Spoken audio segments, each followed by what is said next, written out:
असीम चेतना के साथ कार्य करना या असीम चेतना के साथ ध्यान करना। यह उन फिसलन भरी तकनीकों में से एक है या वर्णन करने के लिए फिसलन भरी चीजें हैं। लेकिन एक बार जब आप इसे प्राप्त कर लेते हैं तो यह बस क्लिक करता है और यह बहुत सरल और इतना आसान और इतना स्पष्ट है। लेकिन यह एक बहुत ही शक्तिशाली, आरामदायक, मूल्यवान या शायद मैं कह सकता हूं कि केंद्रित तकनीक है। लेकिन आप निश्चित रूप से बिना किसी केंद्र की भावना के भी इस तरह से अभ्यास कर सकते हैं। कुंजी या मुख्य अंतर्दृष्टि वास्तव में यह महसूस करना है कि हर चीज, हर धारणा, हर तरह से आप दुनिया को देखते हैं, हर तरह से आप खुद को देखते हैं। किसी भी स्थिति में आप सोचते हैं कि आप हैं। किसी भी भावना के बारे में आप सोचते हैं कि आप कुछ भी अनुभव कर रहे हैं। जो आप सोचते हैं विश्वास है कि यह सब कुछ भी सोचा गया है, जो इस तरह से संरचित है कि मैं इसे समझ नहीं पा रहा हूं। यह भ्रामक है। मुझे नहीं पता कि मैं अपना ध्यान कहां रखूं, या मेरे दिमाग में अतीत या भविष्य के बारे में विचार भटकते रहते हैं। जो कुछ पहले ही हो चुका है उसकी कल्पना करते हुए, आगे क्या होने वाला है इसकी कल्पना करते हुए, ये सब विचार हैं। तो इसकी कुंजी, जब आप बैठते हैं, अपनी आंखें बंद करते हैं, तो बस उस पर ध्यान देना है जो भी विचार है। किसी विचार पर ध्यान देने से पहले एक अंतराल हो सकता है, लेकिन जैसे ही आप विचार पर ध्यान देते हैं तो पहला विचार आपके पास आता है। मैं देखूंगा कि उस विचार के विचार पदार्थ में एक निश्चित ज्ञान है। ये जानने योग्य है, जानने योग्य है, जानने योग्य, अनुभव करने योग्य है, अन्यथा जानने योग्य नहीं होता। सही?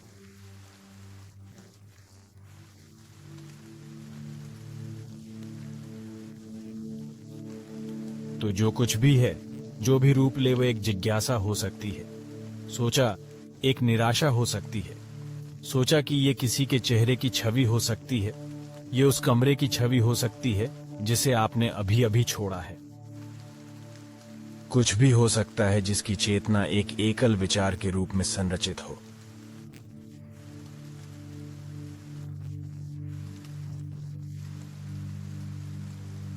बस इतना ही। अब सोचने के लिए कुछ नहीं है। बस अनुभव करें। यह जानना स्पष्ट है कि यह ज्ञान आपकी कोई भी भावना है जो अस्तित्व में हो सकती है।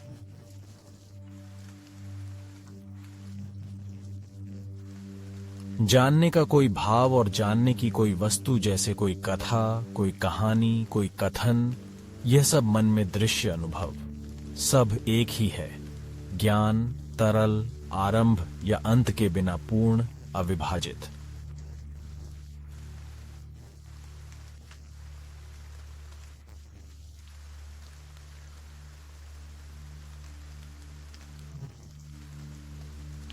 एक विचारक की भावना और एक विचार की भावना के बीच कोई विभाजन नहीं है।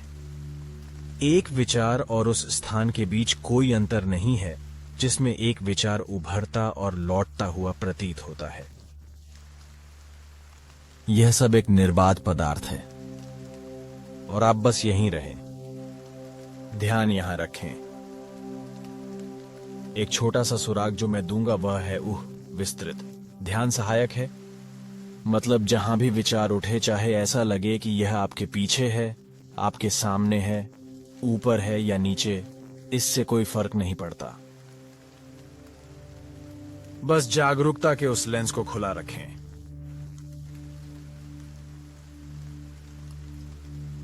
और यदि ऐसा विचार आता है जो कहता है कि मैं इसे कभी नहीं समझता, मैं इस प्रकार की ध्यान चेतना को कभी नहीं समझता, तो विचार का मतलब यह नहीं है कि कुछ भी गलत हुआ। कुछ भी गलत नहीं हुआ। यदि आप इस विचार पर विश्वास करते हैं कि आप कुछ नहीं समझते हैं और एक आप हैं जो इसे नहीं समझते हैं, और हां, समझने के लिए कुछ है, तो यह एक पूरी समस्या है और आप अन्य चीजों के बारे में सोचना शुरू कर देंगे। लेकिन अगर आप देखते हैं कि यही विचार है, तो आप पहले से ही वहां हैं। वह विचार, विचारक, वह स्थान जिसमें वह उत्पन्न होता है, संपूर्ण चेतना है। तो बस इसके साथ बने रहे। हिलो मत, धक्का मत दो, खींचो मत, लेकिन खुले रहो। इस तरह कि अगर कोई दूसरा विचार अंदर घुसने लगे तो आपको इसका एहसास हो जाता है और वह एकजुट होने लगता है। विचार एक दूसरे में रूपांतरित होने लगते हैं।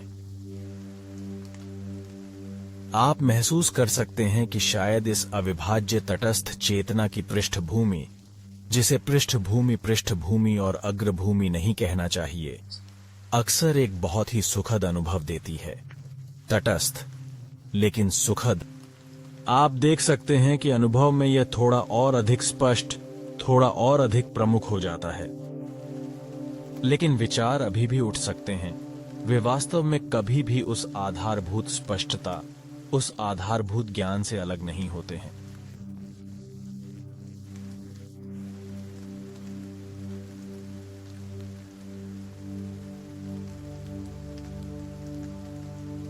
और आप बस यहीं रहें। यदि कोई विचार उत्पन्न होता है तो यह कोई समस्या नहीं है। यह चेतना द्रव्यमान या चेतन अनुभव को कभी नहीं छोड़ता है, ठीक वैसे ही जैसे लहर कभी सागर को नहीं छोड़ती। यह सागर है, विचार चेतना है, इसलिए यह कभी कोई समस्या नहीं है। तो हम बस यहीं बने रहते हैं, अनुभव करते हैं, होते हैं, स्वयं अनुभव करते हैं। किसी चीज की आवश्यकता नहीं होती, किसी चीज को दूर नहीं धकेलते, दिवा स्वप्न नहीं देखते, विश्लेषण नहीं करते।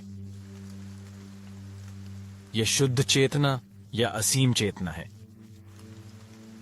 विचारों में बंधन रहित, विचारक में बंधन रहित, विषय वस्तु में बंधन रहित।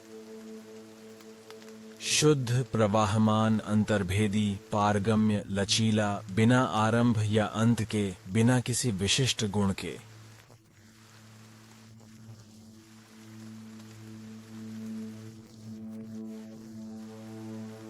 लेकिन यह किसी विचार की गुणवत्ता जैसे गुण भी धारण कर सकता है।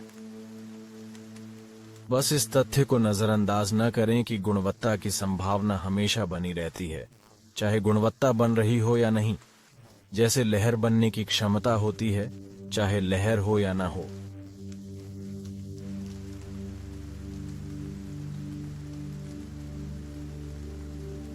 यह शायद कुछ नृत्य जैसा है, लेकिन इसे ज्यादा जटिल न बनाएं। मुख्य बात यह है कि इस बारे में विचारों की पहचान न की जाए, क्योंकि वे सिर्फ विचार हैं। और यदि आप उन पर विश्वास करते हैं तो आप अधिक विचार और अधिक विचार सोचेंगे।